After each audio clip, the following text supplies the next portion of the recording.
Is the craft beer boom over? It's not just hype, it's a real question. Small breweries are wrestling with soaring costs, distribution headaches, and ferocious competition. Forget the hype. This video exposes the dark side of craft brewing, exploring the struggles threatening the future of your favourite small batch brews. If you love craft beer, then you need to know what's going on and how it might impact your ability to get these amazing, unique brews you hold dear. Welcome to our deep dive into the biggest problems facing craft beer today and what comes next.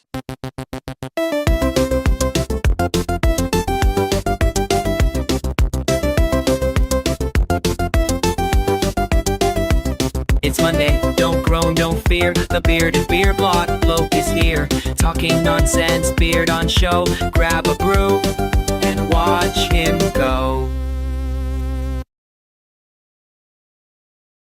Let's rewind. From 2010 to 2020, craft breweries in the UK nearly tripled, from just over 600 to nearly 1,800. In the US, the number was quadrupled. It seemed like everywhere you looked, someone with a beard was fermenting barley. It was a movement, local, independent, artisanal, pent-up demand for flavour, personality, sustainability and community. Beer became more than a drink, it was rebellion in a can. Consumers shifted, tired of macro beers and thirsty for variety. You guys wanted mango hop hazy ales, coffee stout hybrids, fruit infused saisons, and brewers delivered. By 2019, craft beer held over 12% of the US market, billions in added revenue. In the UK, sales were in double-digit growth for 6 years straight. Cloudwater, Verdant, Beavertown, names that became cult heroes. But growth masks fragility. Lots of businesses were launched with angel money and big dreams, and then came the cracks. In this first part, we celebrated what made the revolution. But coming next, part 2 tackles what happens when the boom collides with brutal reality. Everything is costing more. Hops up 30 to 40%. Malt, yeast, cans, labels, all skyrocketing. Inflation hit raw materials hard. And a spike in energy costs, electricity, gas. Brewers burn energy for cooling, heating and packaging. Then the pandemic struck. That hit supply chains. Raw ingredient delays, shipping nightmares. The war in Ukraine, major barley exporter, capacity fell. All this narrows margins. Breweries must raise the prices or go bust. But consumers are feeling the pinch too. An £8.50 can of 440ml IPA, that's a tough sell in today's economy. A lot harder than even 6 months ago. So in part 2, we saw costs jump and margins vanish. Up next, bigger players muscle in. Let's talk competition.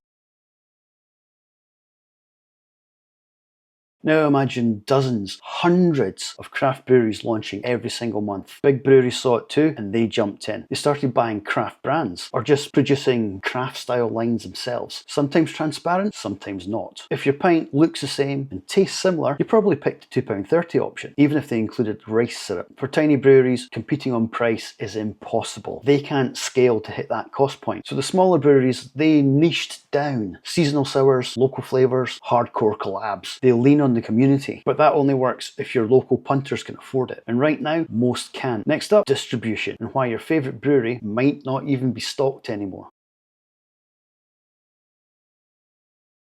Say you've made an absolutely amazing beer. Now you actually have to sell it. That's distribution, and it sucks. Get shelf space? Costly. Retailers want volume, reliability, and discounts. Your small batch saison doesn't even get a callback. Supermarkets and off licenses, they lock in their contracts. Taproom only? Great, until overhead and foot traffic dry up. Online sales? They help, but postage absolutely devours your margins. T4 cans and packaging postage could be £6 plus. People just won't click buy. Distribution networks are built for scale. Indie brewers end up paying premium or getting squeezed out entirely. We've seen costs, competition, distribution pain. So is there any hope? Part 5 coming up, the future of craft beer.